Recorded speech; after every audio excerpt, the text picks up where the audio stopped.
they get time to direction. But for others in poorer regions, it means an inability to feed their children. Yet the main party because we pay little attention to tackling poverty in their campaigns. Roy Challenge reports now from Newcastle upon Tyne. It's been at least a century since Tyneside soared as one of the wartime powerhouses of Britain's industrial age.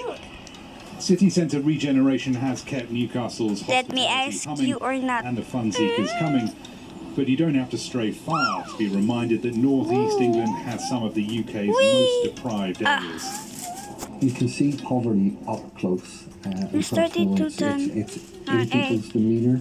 You can see it's in their health. It does shock me still when I see some. This cheater. For you need a good. It can be my life. And you do it better. Ang nakumpleto ng Mariveles Hermosa San Jose Transmission Line na nagkakahalaga ng halos 21 billion pesos at Cebu Negros Paranaque Project na umabot ng halos 68 billion pesos. Inaasahan namin na ang regulator ay makakahanap ng paraan na makakabawi kami sa aming ginastos sa isang serbisyong napapakinabangan na but at the same time, hindi naman masyadong makakasakit sa consumers. Hindi pa sigurado kung magkano ang ipapasang singil ng NGCP sa July para naman sa ancillary service o yung kuryenteng pambalanse ng power grid. Sa ngayon, kinikwenta pa lang po namin, wala pa po kaming data. Doon sa transmission na nakalagay doon sa electric bill ng ating mga end consumers, meron po doon nakapasok na ancillary services charges, which is not a revenue of NGCP. Samantala, pinagmumulta ng MWS's Regulatory Office ang Maynilad na halos 4 million pesos dahil sa paglabo ng tubig at sobrang chlorine sa supply ng tubig ng 9 na barangay sa Imus, Cavite. Yesterday, the one in Caloocan, it was discovered because of the random sampling. There was no complaint, but it was discovered by the MWS's Regulatory Office. In this case, we got complaints because of the odor, because of the color, so there was a problem. So people will not drink the water. Doon po sa mga testing and monitoring natin, kahit po mababa yung nakuha na residual chlorine dun sa tubig, ay wala po tayong na-detect na presence ng any coliform. So hindi po naisaalang-alang pa rin yung kaligtasan o yung kalusugan ng ating mga recipient. Natuwa sa rebate o balik bayad na mahigit 1,000 pesos si Marites. Pero kahit naayos na ang water quality, hindi na umiinom ng tubig sa gripo ang pamilya niya. Makakatulong na rin po yun dahil sa pagbawas ng aming bill. Kasi medyo lumaki na po ngayon. Panawagan ng mga taga-Imus, sana maging 24/7 ang supply ng tubig para walang abala sa mga consumer. Usap-usapan ngayon sa lahat ng sulok ng politika sa bansa ang pagbubunyag ni Vice President Sara Duterte na tatakbong senador ang kanyang ama at mga kapatid sa halalan 2025. Tingin naman ng ilang veterano at eksperto, bahagi ito ng isang malalim na laro sa politika.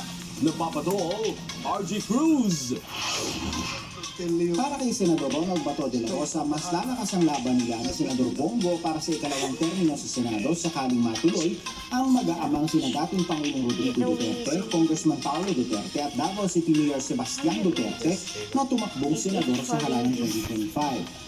Ani de la Rosa nagulat at natuwa siya sa binunyag kahapon ni Vice Presidente Sara Duterte. Akala ko kaming dalawa lang ni Senator Bongo ay magkakaroon ng lonely campaign gagawin namin. Pero kung tatakbo siya, di dadami na kami. Mas marami, mas masaya yung aming campaign trail. Kahit mga kritiko ng mga Duterte, hindi makuhang makitin ang hatak ng pamilya Duterte sa botanteng Pinoy. With the political happenings now, you know, we are no longer the unity team, no longer DepEd secretary, and then of course the Duterte camp has been finding ways and means to really show to us, show to the people that they're still around, that they cannot just be counted out and ruled out. My initial reaction is to doubt the seriousness of that announcement. Okay, what is it? Is this just a gimmickry or some kind of, you know, pakulok lang para and some kind of diversion? We cannot underestimate these people. Parang pinapaaga nila yung simula ng election season na sa ganun, itong mga ini-expect nila na mga issues against them ay pwede nilang sabihin na plot lang or bunga ng politika. Sagot naman ni Senador Bato.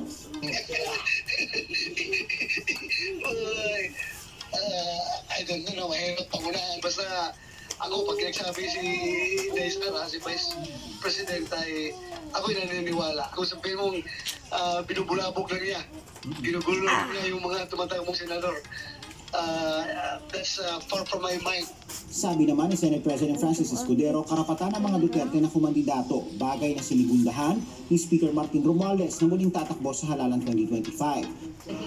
Well, it's a democratic nation that we live in, so any Filipino has the right, provided that they have the proper qualifications to seek for higher office. Duda naman si dating Senador Panfilo Lacson na may pinalnang desisyon sa pagtakbo ang mga Duterte.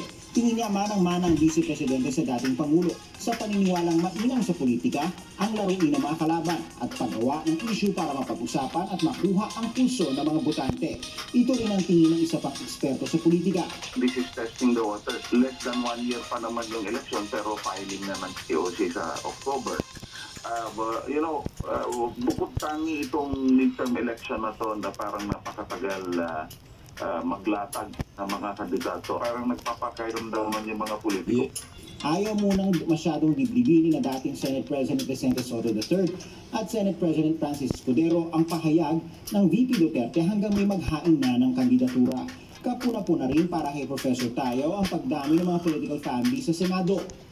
Parang nangyayari sa Senado, puro magkakamag-anak na. Ngayon lang nauuso yung sabay-sabay na talaga naman magkakapatid ng tatakbo. We can fault the people for their choice.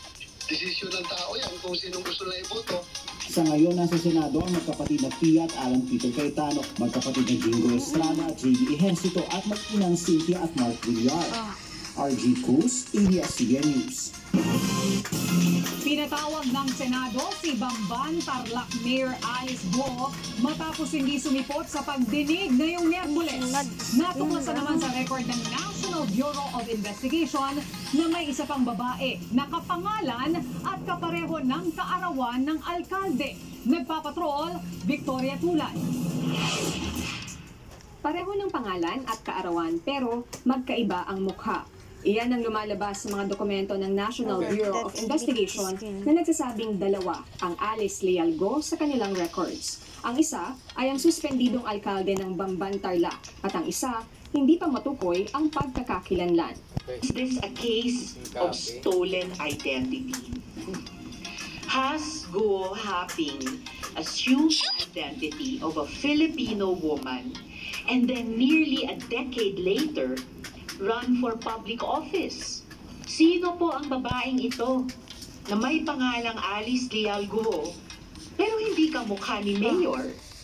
Si Go Huaping ang Chinese national na tingin ng mga otoridad ay tunay na pagkatao ni Mayor Go. Sabi ng NBI, walang problema sa kanilang sistema. Kaya may question ito kung paano malalaman ang totoo. Kung fingerprint, magkakaiba talaga yan para ma-determine natin whether or not yung tao na yan at saka yung si Mayor ay magkaiba. Ayon naman sa mga may-ari ng nakalistang address sa nasabing NBI clearance, wala silang kilalang Alice Leal Go na nakatira o umupa sa kanila. No-show si Go sa pagdinig dahil sa sakit at stress, ayon sa kanyang abogado. Pero sa kanyang liham naman sa Senate Committee, mas maraming dahilan ang ibinigay ni Go. I personally believe that I am not fit to appear as one of the resource persons. The concerning and malicious accusation thrown against me have adversely affected and caused serious impact on my physical Oh my and god, the mental part health. is running.